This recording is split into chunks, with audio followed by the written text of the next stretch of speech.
ไหว้สาในปารมีธรรมพระเถระครูบาอาจารย์พระภิกษุสงฆ์สามเณรทุกตนทุกองค์ขอสวัสดีพี่น้องท่านผู้ฟังพ่อน้าพ่อนานพ่ออุ้ยแม่อุ้ยที่รับฟังรายการจากสถานีวิทยุกระจายเสียงพระพุทธศาสนาแห่งชาติและสังคมเพื่อการศึกษาพระพุทธศาสนาและวัฒนธรรม FM 104.50 เมกะเฮิรตซ์จากวัดไฟหินวัดไฟหินตั้งอยู่หลังมหาวิทยาลัยเชียงใหม่ตำบลสุเทพอำเภอเมืองจังหวัดเชียงใหม่ก็เป็นสถานีของพี่น้องคนฟังทุกท่านเป็นเจ้าของที่เราจะได้ช่วยกันทนุบำรุงพี่น้องท่านผู้ฟังตามกำลังของไผ่ของมันดำเนินรายการด้วยก้าวกับผมผู้หลวงสว่างท่าดินจันทร์ประธานเครือข่ายกองทุนแม่ของแผ่นดินจังหวัดเชียงใหม่และ8จังหวัดภาคเหนือ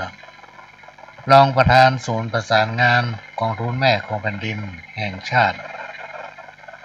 ก็มาพบปะพี่น้องท่านผู้ฟังเป็นประจำทุกคืนวันจันทร์ตั้งแต่เวลา4 โมงเมื่อคืนเนี่ยหรือว่า4 ทุ่มถึง5 ทุ่มและก็วันพฤหัส3 ทุ่มถึง5 ทุ่ม2 ชั่วโมงสำหรับคืนวันพฤหัสคืนวันศุกร์ก็4 ทุ่มถึง5 ทุ่มชั่วโมงหนึ่ง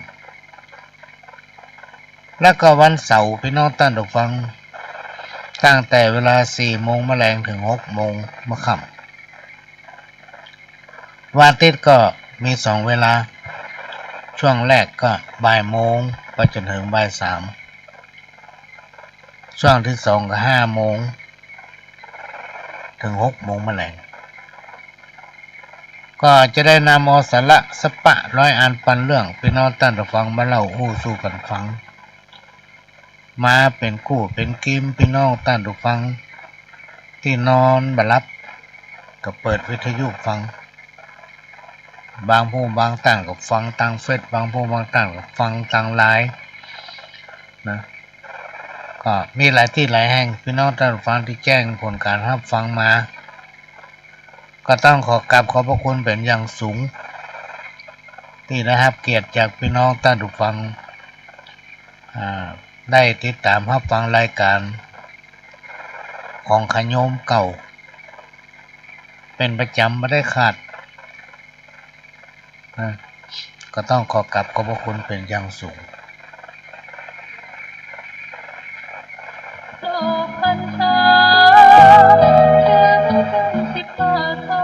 กฐินสามัคคีเข้าถวายกับพระพิธีกรรมพรรษาท่วนไตรมาสของวัดร้องอ้อตำบลสันมิเจืออำเภอเมืองเชียงใหม่จังหวัดเชียงใหม่ตรงกับวันอาทิตย์ที่26 พฤศจิกายนพุทธศักราช 2566 เวลา 10 นาฬิกาก็เป็นงานทำบุญทอดกฐินสามัคคีขอเชิญชวนผู้ใจบุญใจกุศลร่วมงานบุญนี้เป็นกฐินสามัคคีของวัดร้องอ้อโดยพร้อมเพรียงกันจากความประณีห่างไกลชีวาสร้างเหตุความก็มาปะกันพี่น้องท่านผู้ฟังประการแรกก็จะขอเรียนเชิญพี่น้องท่านผู้ฟังได้ร่วมอนุโมทนาบุญในการทอดกฐินสามัคคี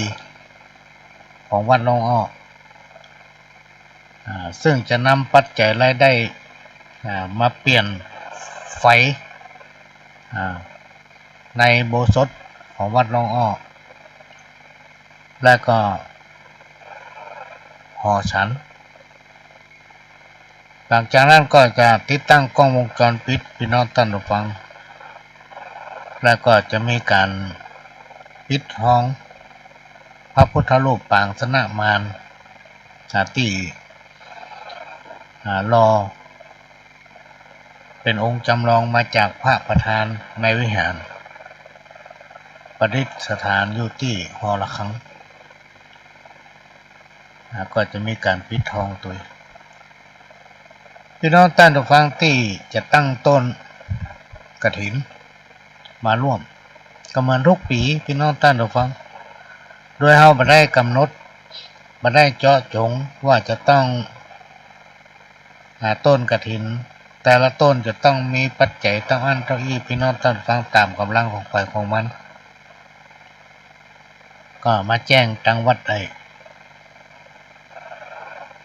แล้วก็ภัยที่พอมีกำลังจะเป็นเจ้าภาคเจ้าสถาอาหารหรือว่าลงทานสำหรับเลี้ยงพี่เลี้ยงน้องน้ำปานะถวายพระสงฆ์องค์เจ้าน้ำดื่มน้ำใจน้ำกินน้ำแข็งพี่น้องท่านผู้ฟังเลี้ยงพี่น้องสถาตายกไตรกาที่มาร่วมก็เชิญติดต่อได้ที่ต่างวัดเนอะติดต่อได้ในวันที่26พฤศจิกายนพี่น้องท่านผู้ฟังซึ่งเป็นวันอาทิตย์ก็จะเริ่มตั้งแต่9 โมงเป็นต้นไปพี่น้องท่านผู้ฟังเมื่ออย่างทุกอย่างมันพร้อมแล้วประมาณ10 โมงก็จะเริ่มพิธีที่บนวิหารก็ขอเชิญพี่น้องท่านผู้ฟังเครือข่ายสายญาติธรรมได้ร่วมอนุโมทนาบุญในการทอดกฐินสามัคคีของวัดน้องอ้อในวันที่26พฤศจิกายนเนอะซึ่งเป็นวันน่าจะเป็นวัน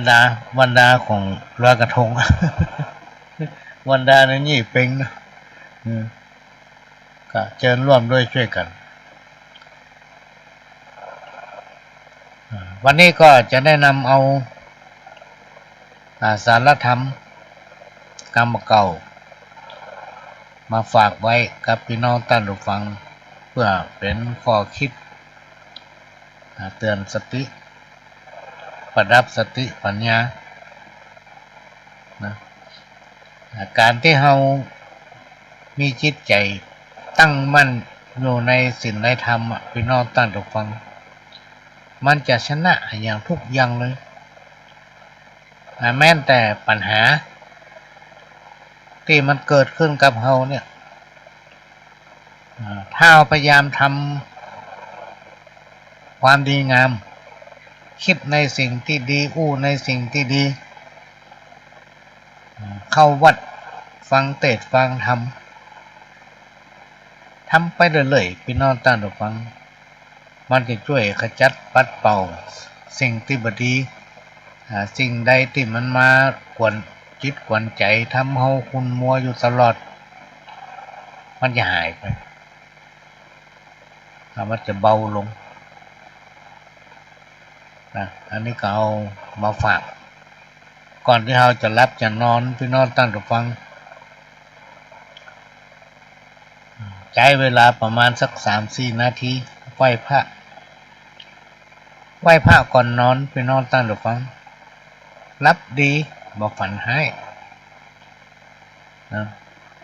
ลองนำปฏิบัติพอเนอะถ้าไผรับเนี่ย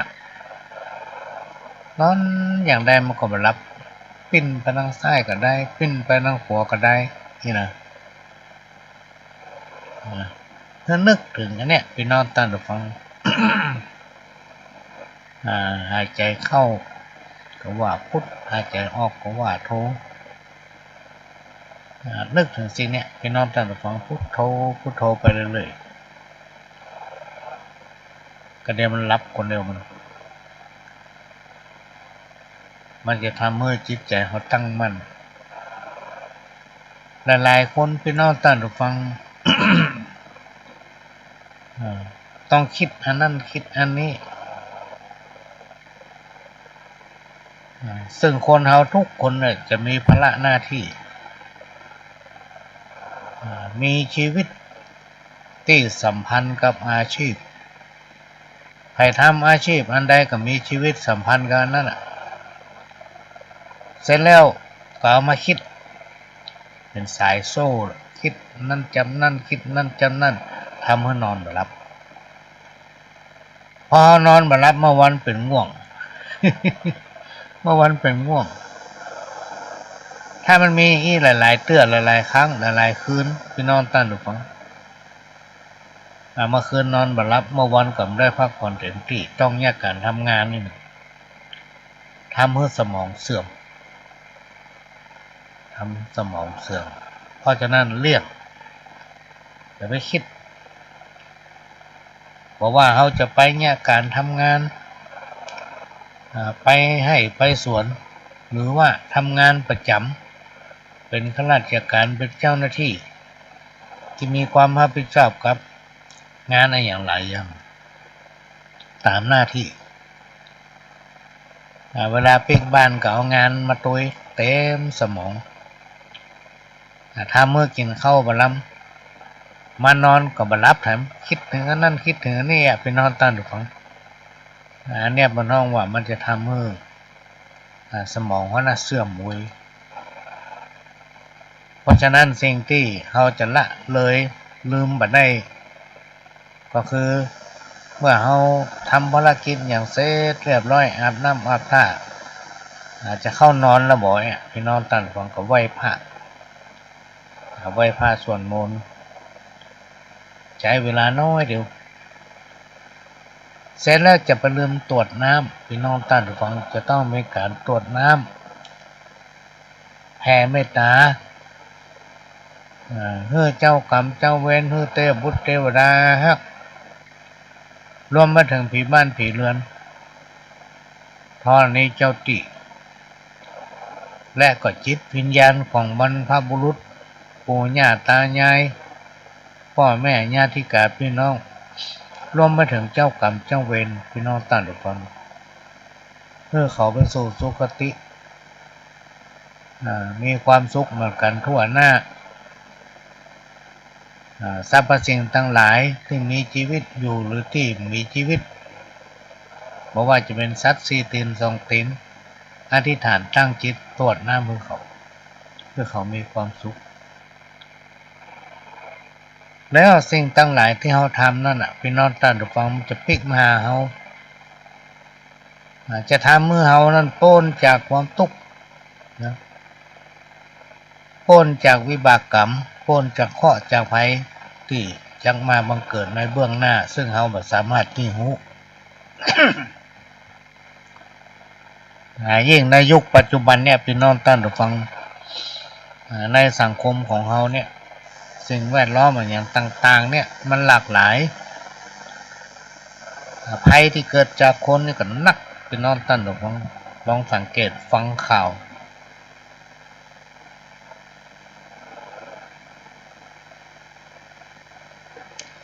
ก่อนไปหันไปนี่เพราะว่ากลางค่ำกลางคืนกลางวันถ้าที่เปลวที่ยังไม่เดียวใครมีที่เปลวละพี่น้องท่านฟังว่าคนมันนัก ที่เปลวนี่มีเปลวถนนไฟยังมันเข้าไปถึงตีมดวันนี้มีโอกาสได้ไปโดยสเก็ตขณะที่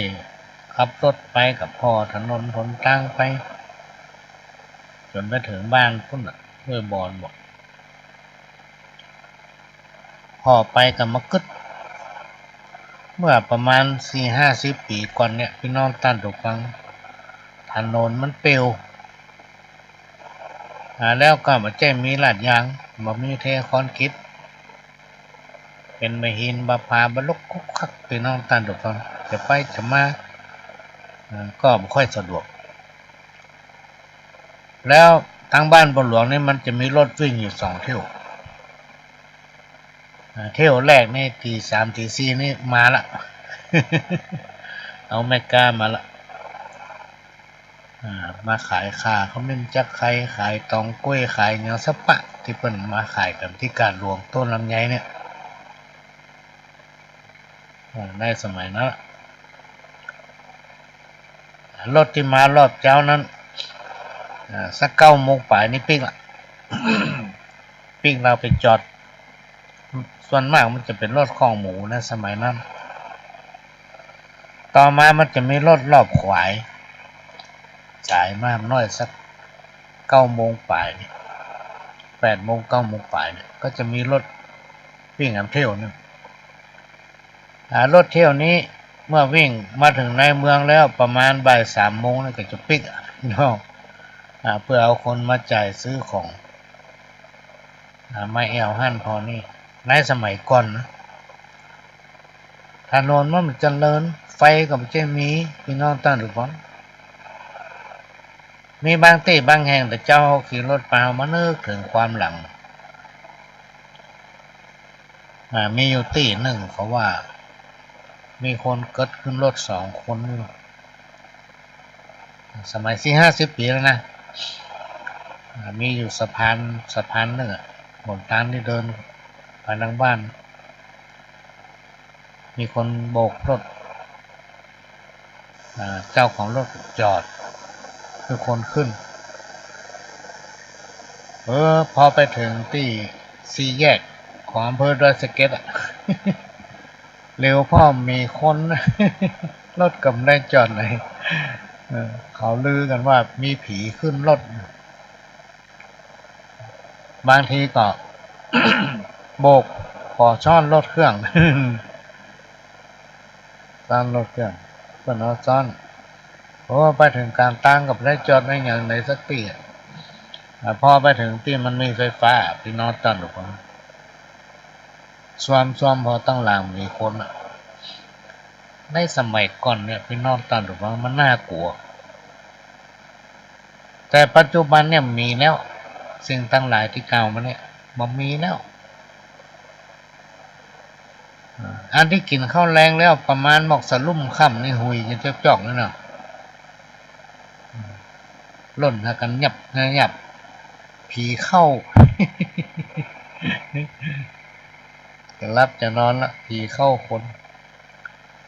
ประเด็นนี้มันสมัยพี่น้องท่านผู้ฟังมีการพัฒนาไปตามกาลสมัยถนนหนทางกว้างขวางมีไฟกิ่งตลอดทางบ่มีที่เปลวมีบ้านจัดสรรมีบ้านคนดังหลายเนี่ยอยู่ย้ายไปตามถนนแทบจะมีที่เปลวแต่ก่อนนี่เวลาไปกัดไปลีมาเจ้ามันจังไปปะใส่โจรผู้ร้ายบนห้องเสือขี้ปุ๋มมันไม่ได้มาจี้เอาสตางค์จี้เอาอย่างจี้เอาครัว เอาครัวในสมัยนั้น40-50 ปีมาละแต่ในยุคสมัยปัจจุบันเนี่ยสังคมมันเจริญพี่น้องท่านผู้ฟังการงานมันมีนักทุกคนก็จะมีหน้าที่ในการทำมาหากินประกอบสมาชีพของภายของมันยังความเจริญรุ่งเรืองมีการพัฒนาครอบครัวของตนเองเอาพอที่ไหนก็ม่วนหูม่วนตาจุ่มไปหมด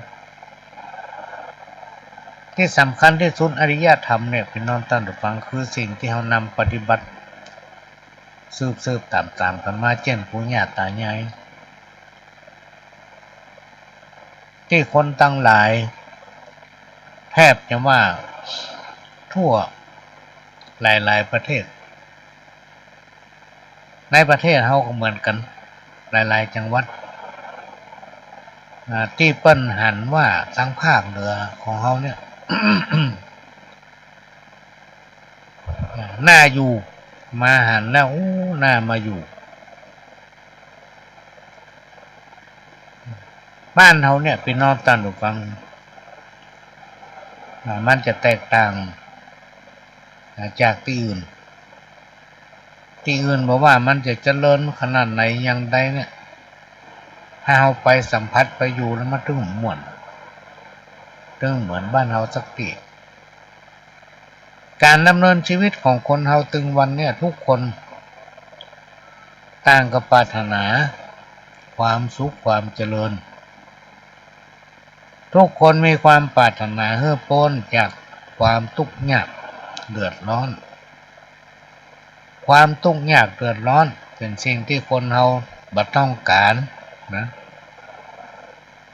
เพราะถ้าเราไปปะแล้วมันทำเราเป็นทุกข์ถึงกายเป็นทุกข์ถึงใจคนเราทั้งหลายก็เริ่มมีแต่ต้องการด้วยเหตุเนี่ยพี่น้องท่านผู้ฟัง การแผ่เมตตาทำจิตใจตั้งมั่น และมีความปรารถนาดีต่อสรรพสิ่งและคนมนุษย์เราทุกคนมีจิตแผ่เมตตาให้เขาทั้งหลายมีความสุขเสมอกันอย่าได้เบียดเบียนข่มเหงน้ำใจซึ่งกันและกันอย่าได้ใส่ร้ายป้ายสีซึ่งกันและกันอย่าได้อิจฉาริษยากัน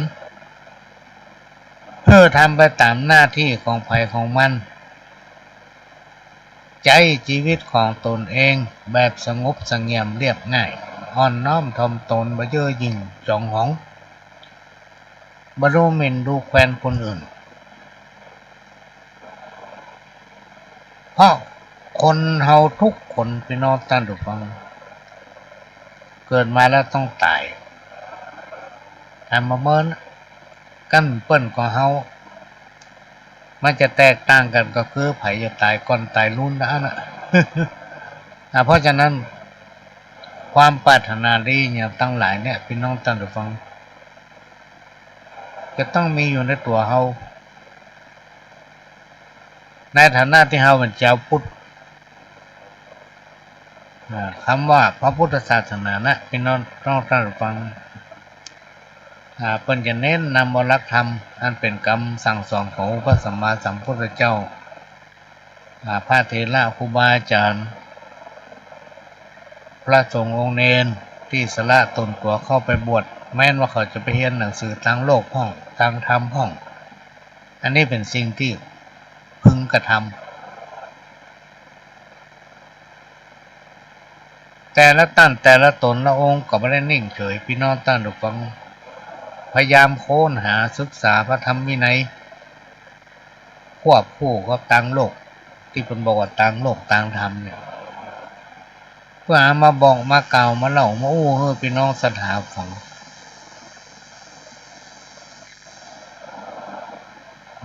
เพื่อให้เฮา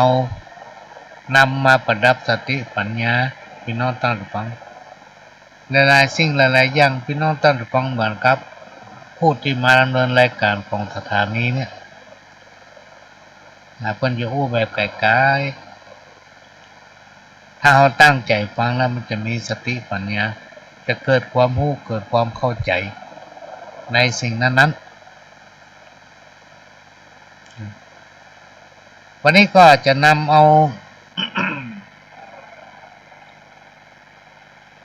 ตามคำขอพี่น้องท่านผู้ฟัง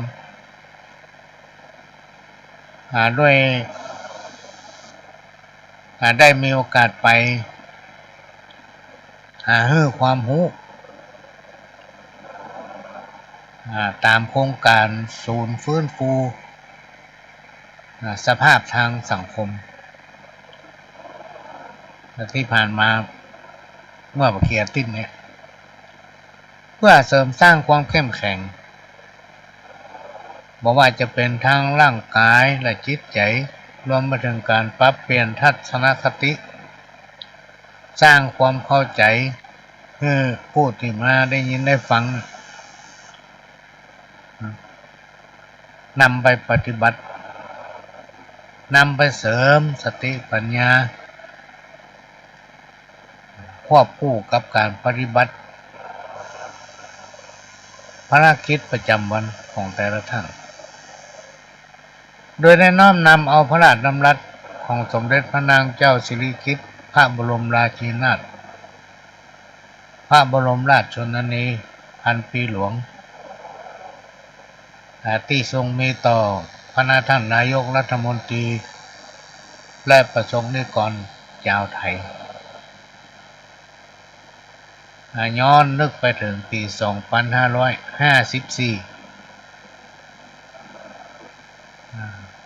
มีความว่า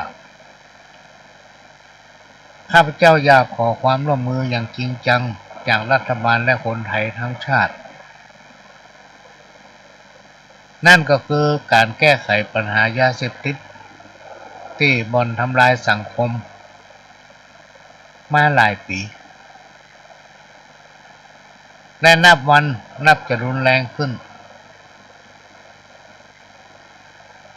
ในสมัยก่อนนั่นแหละพี่น้องตั้งแต่ฟัง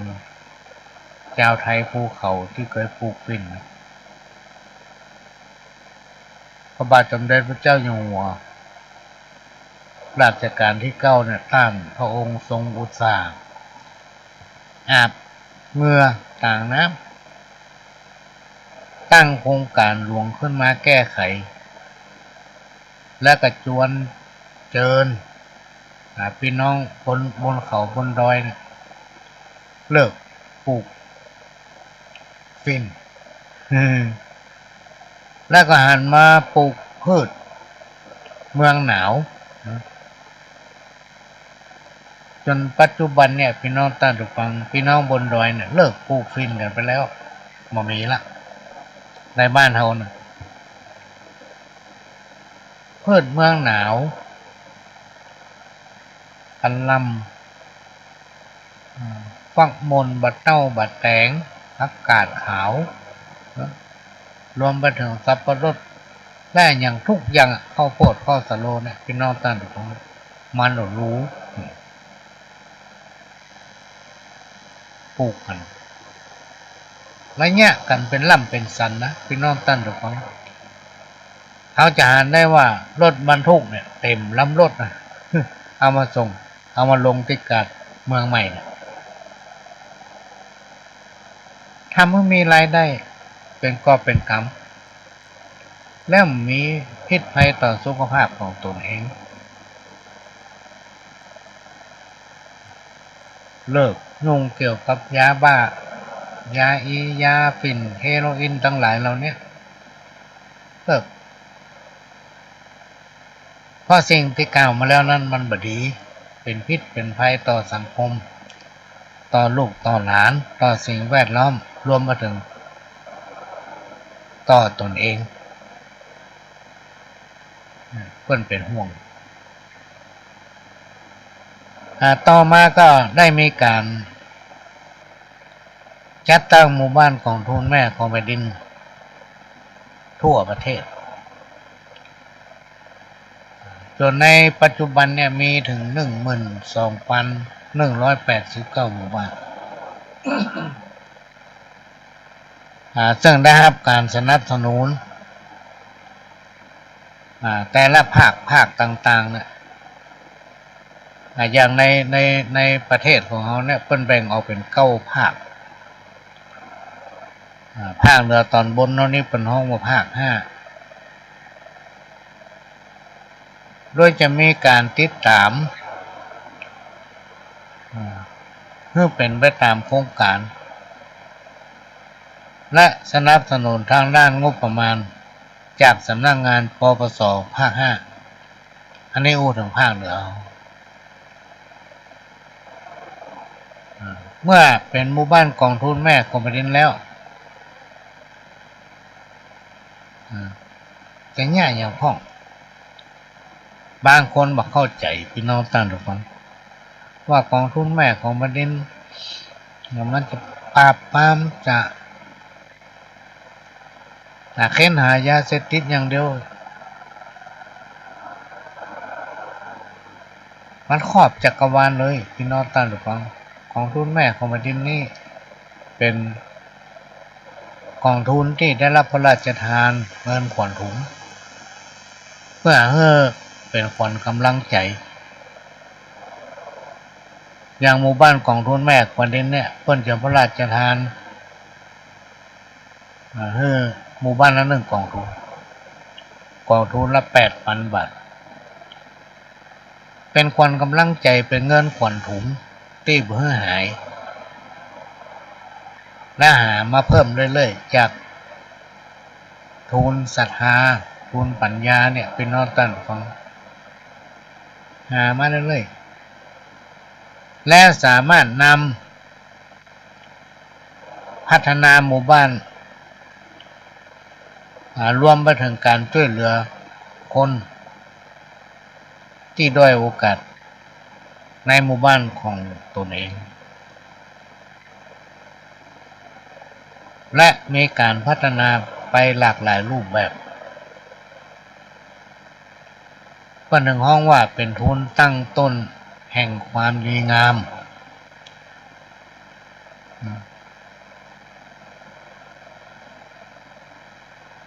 เพื่อให้หมู่บ้านสังคมชุมชนนั้นมีความสมัครสมานสามัคคีมีความฮักอยู่ด้วยกันเหมือนพี่เหมือนน้องแล้วก็เฝ้าระวังพี่น้องตั้งระวังสิ่งเสพติดสิ่งบดีตั้งหลายเนี่ยเมื่อมาเกิดขึ้นในครอบครัวของตนเองรวมมาถึงลูกหลานนะโดยเริ่มต้นจากคณะผู้บริหารงานในหมู่บ้านนั้นๆและขยายไปถึงลูกถึงหลานคนหนึ่งขยายไป2 คน 3 คน 4 คน 5 คนเนี่ยเป็นน้องตั้งระวังก็คือเฝ้าระวังป้องกันสิ่งที่บดีเมื่อมาเกิดขึ้นในสังคมชุมชนโดยเฉพาะปัญหายาเสพติดซึ่งเป็นปัญหาสำคัญถ้าคนใดไปกินไปติดไปเสพมันเนี่ยพี่น้องตั้งระวังมันจะทำให้เสียอนาคตกินไปเป็นบ้าคนขายก็ติดคุกติดตารางพี่น้องตั้งระวังอนาคตไปไกลถ้าปัญญาได้มีอย่างเป็นยุดโมดก็นึกว่าของบดีก็ไปทำอยู่อันนี้มันเป็นปัญหาของสังคมชุมชนปัจจุบันนี้คณะผู้บริหารประเทศเพิ่นถือเป็นปัญหาระดับชาติทั่วโลกเพิ่นจัดให้เป็นปัญหาของโลกเพราะฉะนั้นหมู่บ้านกองทุนแม่ของแผ่นดินร่วมกับหน่วยงานราชการต่างๆจึงได้มีการอบรมพัฒนาฟื้นฟูส่งเสริมพัฒนาเพื่อกลุ่มคนที่หลงผิดมีความรู้มีความเข้าใจถึงโทษการกระยุ่งเกี่ยวกับสิ่งเสพติดคนเสพยาบ้าคนกล้าต้องติดคุกคนเสพก็เป็นบ้า โมโหจังดีจักชั่วเพราะสิ่งเสพติดนั้นมันมีฤทธิ์ที่ไปกล่อมสมองพี่น้องตั้งถูกต้องไปกล่อมสมองสามารถให้เป็นบ้าได้เนี่ยดังที่เราจะหันจากข่าวจากสื่ออย่างต่างๆวันนี้ได้ดูข่าว เสพยาบ้าจนเป็นบ้าไปฆ่าคนอื่นตายเนี่ยทางหน่วยงานทางผู้รักผู้ใหญ่ในบ้านในเมืองเพิ่นเป็นห่วงพี่น้องตั้งถูกต้องโดยเฉพาะคณะกรรมการป้องกันและปราบปรามยาเสพติดค้นหามาตรการป้องกันและก็วางนโยบายวางแผนไว้มุ่งเน้นในการพัฒนาและขับเคลื่อนเกี่ยวกับการป้องกันและเฝ้าระวังในกลุ่มเด็กกลุ่มเยาวชนกลุ่มวัยแรงงานและประชาชนทั่วไปเพื่อมีความรู้เกี่ยวกับสิ่งเสพติดอันนี้เป็นสิ่งที่เราทั้งหลายพี่น้องท่านต้องช่วยกันสอดส่องและป้องกันบ่มีไผพี่น้องท่านฟังที่มีความประสงค์เพื่อลูกเต้าเราหลานของตัวเก่านะไปทำในสิ่งที่บดีไปอยู่ในสังคมชุมชนที่บดีทุกคนจะปรารถนาให้ลูกเต้าเราหลานได้อยู่ที่ดีอยู่ในสังคมที่มีความอยู่ดีกินดีและสงบสุขอันนี้ก็นำมาฝากตามคำขอนะพี่น้องท่านฟังมีคนหนึ่งบันขอไว้ขออู้เรื่องนี้กันเนอะก็เลยมาอู้มาฟังข้าวเฮียบดหนึ่งพี่น้องท่านฟังอันนี้น่าจะเป็นข้าวเกี่ยวกับ ไวทองเนี่ยก็ส่งมาได้เนอะพี่น้องมันจะซ้ำกันก็เป็นหยังเปิ้นเรื่องไปแจ้งสงวนลิขสิทธิ์ตัวค่าม่อนน้อยจะขอก้าวจี้ขยายจะขอบรรยายเป็นสายเป็นถ้อยเจิญฟังกอยแต่เก้าชีวิตคนเฮาเวียนบนแต่เล่าเมื่อล่วงเข้าไวทองจับใส่ลางพ่องนั้นผิวพันหม่นหมองลูกหลานประคองขึ้นกองหล่องบ้านบางคนนั้นหนาอู้จากปากต้านจนลูกหลานลำคาญหนีละแซมตึงวันลำพันสะปะไผ่กะเล่าอู้ไวห้องก็เจื้องจ้าอู้หากาตั้งตายขาบเข้าแรงงายเบื่อนายจมซ้ำแก่ไปทุกทีบ่มีไผห้ามอายุอานามแก่แล้วเมื่ออายุไวทองเขาต้องเพิดแผ้วทำใจพองแผ้วงามดีเข้าหาธรรมะเลิกละขันตีเลิกละคัดสีสิ่งที่อัปปีเฮือหนีอย่าใกล้ฮักลูกฮักหลานวงวานเหนือใต้อู้จากกำไดม่วนเพาะบอกว่าภายในมีใจสงเคราะห์สอดเสาะเร่งสร้างต่างบุญผ่านโลกมานักช่วยจักอุ่นหูนมีใจการุณกำจุนไปหน้าใจประสบการณ์ยาวนานแก่กล้าเฮือถูกเวลาแน่ไซพักผ่อนร่างกายผ่อนคลายเข้าไว้อย่าเฮือเมื่อยไข้ลอยหลาทุกวันค่ำเจ้าอย่าเศร้าโศกาจักจวนกันมาอู้จากปากต่างพบป้าสั่งสรรค์ฟ้ากันตามบ้านมีการมีงานม่วนนักออกกำลังกันเพื่อมันคึกคักตามหลักถูกต้องอนามัยเพื่อเงื่อแก่จ้ายึดอายุไขมีคนวิจัยเอาไว้อย่างอีกถ้าหากคนเฮากระเป๋ากระปี้รับรองว่าดีเลิศล้นเรื่องเหล้าบุหรี่หลีกหนีฮื้อพ้นเป็นการเริ่มต้นดีงามอบายมุขกองตุกขวางหนามฮื้อพยายามห้ามปรามลูกเต้ามุ่งทำความดีอย่ามีหม่นเศร้าเพราะอายุเฮานักแล้วเข้าวัดเข้าวาบักกากาดแก้วคิดถึงแต่แก้วดวงงามรัตนะองค์ค่าตั้งสามสมณะจีพามอย่าหยามบินเล่นปรับปรุงแก้ไขเดินไปตามเส้นเชื่อในกรรมเวรเข่งขัดในโลกสงสารสังขารผูกมัดกำจัดขีดเส้นแนวต่างกำหนดชีวิตหมดสิทธิ์ขัดขวางเขาต้องปล่อยวางอืดค้างบ่ได้ความแก่สลามันเข้ามาใกล้จะลบไปตั้งใดบ่พ้นเมื่อถึงวัยทองเขาต้องคิดโค้นหาทางเริ่มต้นดีๆแม้นอายุนักควรมีศักดิ์มีสีผู้จ่าพาทีเป็นที่เชื่อได้ลูกหลานนับถือยกมือน้อมไว้จักไปตั้งใดฮือสมคิดขอน้อมเจิญจวนหมู่เฮาญาติมิตรตัวทิศที่ขึ้นไวทองโปรดร่วมกันไว้อย่าได้หม่นหมองประคับประคองปองดองร่วมสร้างคิดหาแนวทางช่วยกันร่วมกันช่วยเหลือ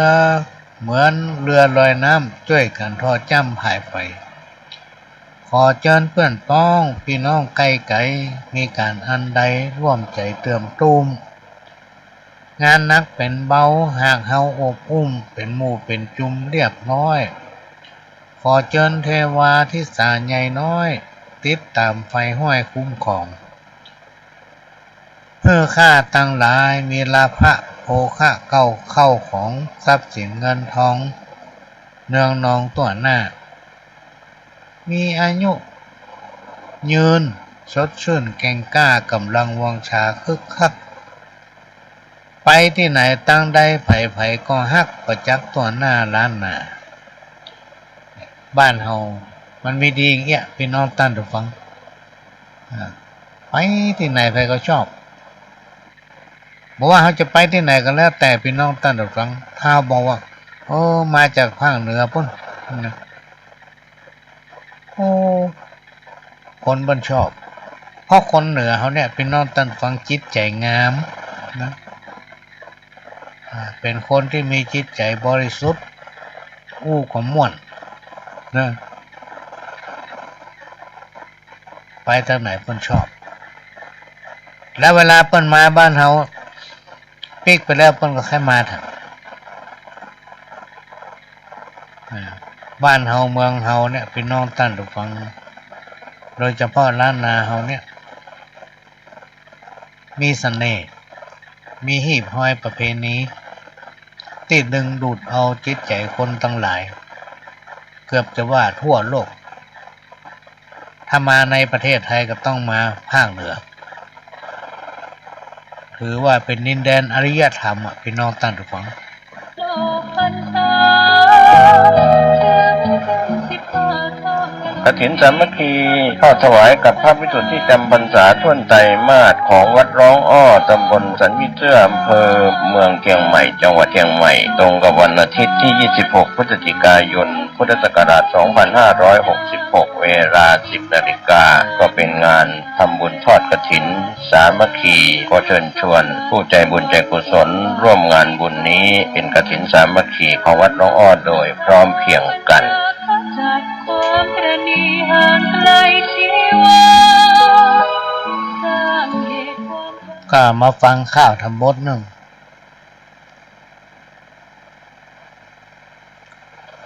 อันนี้เป็นข้าวเกี่ยวกับตำนานพอย่อยื่นน้อมพร้อมทูปบุภาองค์พระปฏิมาวันตาก้มเก้าขอกราบพญาพรหมบรมตั้นเจ้าเป็นกรสำเนาเก่าจี้ม่อนจักไขสารนิทานเรื่องนี้มาครบรอบนี้ปอเปิงหูติบตาติบขยิบมาเถิงทีวีบันเทิงลื่นเริงกู้ด้านนั่งตายนอนตายเงียงใจอยู่บ้านพ่อถึงตำนานบอกจี้ไล่ฆ่ายิงกันแต่งฟันเดี๋ยวนี้ซับสนคนปี้นอนไหนท้องกินยาพิษเสพติดตัวตายแขวนคอวำไว้หญิงใจแก่เท่าห้องยิงตัวตายตึงนายไผ่เจ้าห้องลู่ชิงเอาสิ่งทรัพย์ประวัติตำนานคนผ่านอาภัพบ่นับแก่เท่าหญิงใจสายใยกำปุ้งผ่านยุ่งเป็นสายไฟฟ้าเลียงย้ายสบายเนอเจ้าคุกมองหลังเดียวคนเตียวสีเข้าก็มีเนอเฮาเดี๋ยวนี้กำว่าซ้อยศาสนาก่อจากเก้าจี้มาถึงยังอี้ใหญ่เขือบ้านเมืองแห้งแล้งเหี่ยวแห้งบ่เหลือน้ำจักละเหือคนเหนือจักล่องใต้มันก็มาเถิงเติงตันหลอดไส้น้ำแม่ปิงใจจักขาดน้ำหนตั้งมีบ่มีคนเตียวรถเร็วยิ่งล้ำมาถึงจอดจำสังคมลูกเกิดจากท้องห้องเจ้าข้าผมสมัยนิยมใจจมลูกเต้าแผ่นดินเมืองไทยจักไข่บอกเจ้าจักเลื่อนเพียงเอาเดี๋ยวนี้คน7 ภาษาจังมาบอกจี้มาจ๋าร่วมดังอี้เอาตามผ้าเก่าไว้บ่ได้สังกาย่าให้ไถนาหาควายบ่ได้งัวควายสูญหายใจควายเมืองใต้เขาละตุมไปแอกฮ้อนคนเฮาสมัยนี้ใส่ใจฮ้อนเขาจ้างลิงค้อนไวไฟเกียนงัวและล้อพอหาที่ไหนมีก้ามอเตอร์ไซค์เร็วไวสอบสู้รถยนต์รถเก่งขี่เบงอวดอู้ตายกันหน้าดูญาติมิตร พอถึงตำนานพระศรีอริยะมาติดสืบเส้นมีมาตามพระกล่าวไว้คนไร้เดียงสาคนขาดปัญญาผู้จ่าชั่วกล้าบุบตีฟันแตงใจแข็งเนียบเก้นมาติดสืบเส้นถึงเขาสมัยเดียวนี้นาลีหนุ่มสาวอายุหนุ่มสาวเปล่าเปิดอยากได้ลูกเมียลูกผัวเมียเขาซึ่งเอาห้อนไม่ขาดศีลธรรมในมนุษย์2566ถึงทองพระพุทธจักสุดเสี่ยงสุดซ้อยศาสนาพ่องยังหนุ่มน้อยด้อยการศึกษาเอาภริยาสามีร่วมข้างกว่าปีบ่คิดมาสร้างเลิกละตุมวางบังง้อ แต่พออ่านมาถึงตอนเนี้ยเป็นนอนตันฟังกันนึกถึงหลวงพ่อน้ำหมาก ที่เป็นไปเทศที่ไหนพอหลวงไปนั่งฟังหลวงพ่อปัญจะอู้ถึงหีบห้อยประเพณีว่าสมัยนั้นเพิ่นเอาผีมาคุมขนถ้าไปทำมันยังบดีเนี่ยผีจะมาญะเฮ้อผีปุญญะผีบ้านผีเฮือนจะมาญะเฮ้อก็จะลงโทษคนในครอบครัวของตัวเก่านะบางทีก็ลงโทษคนที่ไปทำความบดีนะพอถึงควบถึงปีถึงเวลาเลี้ยงผีปุญญามาเข้าแฝงคนใดคนหนึ่งจี้หน้าด่าเป็นลาย ในยุคนั้นสมัยนั้นเลยทำเมื่อสังคมในสมัยก่อนเนี่ยห้ากันพี่น้องตันทุกคนบักกล้าทำในสิ่งที่บดีกลัวผีปุญญากลัวผีป้านผีเฮือนมาด่าหัวนี่นะ มันด่าแต่หรอกมาสะหน้า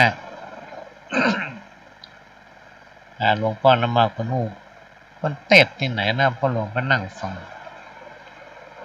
แล้วตอนท้ายมาพอเพิ่นอู้ไปเรื่อยๆเพิ่นก็บอกว่าบัดเดียวเนี่ยผีปูญาผีหอผีเฮือนเนี่ยมันไปอยู่ไหนกันเฮียมดนี่หรอ ลองพอลองยุกมันเดียวลงมันกับข้าวตะกี้เนี่ยละอ่อนมันลองอยู่ด้วยกันลองคบกันมันแยกไปเลยแต่ก่อนนี่เปียกแขนเปียกมือกำเจ็ดได้ลงพี่น้องตันฟังวันนี้หู้กันหู้จักกันพ่อมหู้จักกันหลายลูกไปมั่วตัวกันคือน้องหลวงพ่อเพิ่นก็ว่ามีในเหี่ยมด ฟังแล้วก็เก็บมาคิดอันเนี้ยพี่น้องท่านผู้ฟังมันเป็นสิ่งที่บรรพบุรุษของเฮาเนี่ยเพิ่นยึดถือปฏิบัติในสมัยก่อนเนี่ยมันมีความเจริญรุ่งเรืองบ่ว่าจะเป็นกิจทางด้านวัฒนธรรมเพราะว่าจะเป็นกิจทางด้านของคฤหัสถ์ที่ปฏิบัติอยู่กันทั้งวันมันไปด้วยกันควบคู่กันไปได้ดีเยี่ยมเลยพี่น้องท่านผู้ฟังสืบมาถึงเฮาเนี่ยพี่น้องท่านผู้ฟังมาถึงเฮาถึงวันเนี่ยเฮาก็ได้เหตุได้หอยสิ่งอันใดที่ปู่ย่าตายายเป็นว่าบ่ดีเฮาก็เว้นหลายคนบ่เชื่อลองฝืนลองทำมันทำเมื่อเกิดมุมอับกับตัวเก่าคือไปเนี่ยการเนี่ยอันยังก็บ่ได้รับความสำเร็จอันใดก็ผสมดังใจคิดทุกสักอย่างพ่ออย่างเฮาบ่ได้ปฏิบัติตามเหตุตามห้อยที่ปู่ย่าตายายเพิ่นสร้างสมไว้พดมาถึงเฮาลืมพี่น้องท่านผู้ฟังลืมในสิ่งที่ความรุ่งเรืองเกิดกับปู่ย่าตายายมาถึงเฮาได้อยู่มาถึงวันเนี้ยเฮาอยู่ม่วนกินล้ำกับพ่อปู่ย่าตายายบรรพบุรุษของเฮาเนี่ยเพิ่นสั่งสมและสร้างไว้ สิ่งทั้งหลายเราเนี่ยพี่น้องท่านฟังมันเป็นสิ่งที่เขาลืมมาได้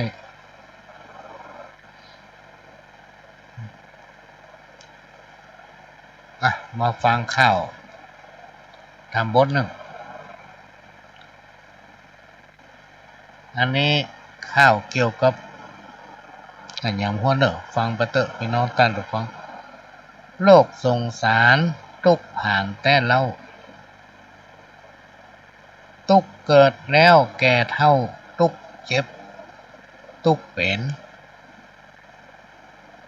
เมื่อเกิดมาแล้วเป็นตัวเป็นกายหาที่สบายน้อยหนึ่งมาได้มือหนึ่งก็เจ็บหัวกำเดียวก็เป็นไข้แล้วก็บรรลัยมวยม้างถึงเป็นเศรษฐีมั่งมีมาจ้างบ่ได้อยู่สร้างคงทนเมื่อหมดวันละก็จะหายโหนลาจากเมืองคนไปสู่โลกหน้า สปะสิ่งของเงินทองเสื้อผ้าเคยเสาะหามาไว้ใจสุดหักสุดขางจำต้องวางละไว้เอาไปได้เนินไหนญาติพี่น้องมากพวงหลวงหลายปู่ย่าตายายลุงอาหน้าป้าเคยอยู่ร่วมใจคาเฟื้อฟักปิตามารดาบุตรลูกฮักก็จักส่งฮื้อเฮาไปพอดถึงป่าจ้าน้ำตาลิ้นไหลแต่ก็เอาไฟมาเผาเหี่ยจ้อยแต่ก็เอาไฟมาเผาเหี่ยจ้อย เนี่ยพี่น้องท่านผู้ฟังทั้งหลายนะคณะที่เราอยู่เป็นคนเนี่ยกินตานไปเตอะมันบ่สูญหายจังได้สบายในวันตั้งหน้าเนี่ยครูบาอาจารย์เพิ่นว่าป้าไว้กล่าวไว้เพื่อมันทำบุญฮื้อทานพี่น้องท่านผู้ฟังบุญเนี่ยมันกินมาเสี่ยงเขาจะไปคิดว่าถ้ากูไปทำบุญเนี่ยมันก็จะเสี่ยงไปเลย เสียดายที่จริงมันแบบเสี่ยงพี่น้องท่านผู้ฟังเอาทำไปมันก็จะได้มาทำไปมันก็จะได้มาถ้าเขาบ่ทำมันก็ไม่ได้บางทีเขามีข้อกรรม ข้อกรรมอันนั้นมันก็จะเบาบางหรือว่าหายไปอยู่ที่ความตั้งใจของเขาพี่น้องท่านผู้ฟังการทำบุญเนี่ยก็จะต้องทำด้วยความตั้งใจนะตั้งใจว่าจะทำแล้วก็ทำแต่ไม่ใช่ว่าหันปนไม่เก่งมาตันฝากปุกแก้วกับฝากปุกคำกันฝากคนนั้นคนนี้ไปทำบุญน้อยเตออย่างนี้ชื่อว่าทำบุญบัดแต่ ทำบุญบัดแต่หลายๆคนนะพี่น้องท่านฟังพ่อหลวงได้มีโอกาสพบปะนะคนว่าผมนะห่วมบุญกูเตื้อเลยแต่ได้ไปคนเดียวฝากคนนี้คนนั้นคนนั้นนั่นไปทุกครั้งเองอันนี้เป็นห้องว่าทำบุญบัดแต่ ทำบุญบัดแต่ถ้าเป็นทำบุญแต่ตัวต้องไปคนเดียวไปตั้งจิตอธิษฐานเอาคนเดียวมันถึงจะห้องว่าทำบุญและในการทำบุญในยุคปัจจุบันมันจะเหมือนก่อนนะพี่น้องท่านผู้ฟังเพราะว่าวัดเนี่ยเป็นนิติบุคคลเพิ่นจะมีลายลักษณ์อักษรถ้าไปทำบุญถ้าทำนักเพื่อบูรณะปฏิสังขรณ์เพิ่นจะมีใบอนุโมทนาให้มีหนังสือกำกับให้วันนายแก้วนายคำได้ทำบุญ300หรือว่า500วันที่นั้นเวลานี้มีเหตุนั้นยิกเซ็นให้เสร็จแล้วเปิ้นมีการรายงานทุกเดือนนะพี่น้องท่านผู้ฟังว่าเดือนนี้ไผมาตานอย่างห้องอันนี้ถึงตานเขาวัดนะถ้าตานส่วนตัวนั้นไปแบบนึงมันอยู่ที่เจตนาและความศรัทธาของเขาแต่ถ้าเอาฝากเปิ้นทำบุญเนี่ยพี่น้องท่านผู้ฟังอันนั้นคือทำบุญบัดแต่ อันนี้ก็มาอู้เล่าให้ฟังเวลาหมดละฮะพี่น้องท่านผู้ฟังเหลือนาทีเดียว จะได้เขาก็มาป้ากันใหม่ในวันพฤหัสเนอะพี่น้องท่านผู้ฟังวันพฤหัสนี่จะอยู่ด้วยกันถึง5 ทุ่ม โลกพรรษาถึงกัน15 ค่ำ กฐินสามัคคีทอดถวายกับพระภิกษุที่จำพรรษาท่วนไตรมาสของวัดร้องอ้อตำบลสันวิเชื่ออำเภอเมืองเชียงใหม่จังหวัดเชียงใหม่ตรงกับวันอาทิตย์ที่ 26 พฤศจิกายน พุทธศักราช 2566 เวลา 10 นาฬิกาก็เป็นงานทำบุญทอดกฐินสามัคคีขอเชิญชวนผู้ใจบุญใจกุศลร่วมงานบุญนี้เป็นกฐินสามัคคีของวัดร้องอ้อโดยพร้อมเพรียงกัน จากความประณีห่างไกลชีวาสร้างเหตุความ ก็ขอนำรายการนี้จากพี่น้องท่านผู้ฟังไปก่อนขอรับนอนฝันดีกันคู่คนขอสวัสดีครับ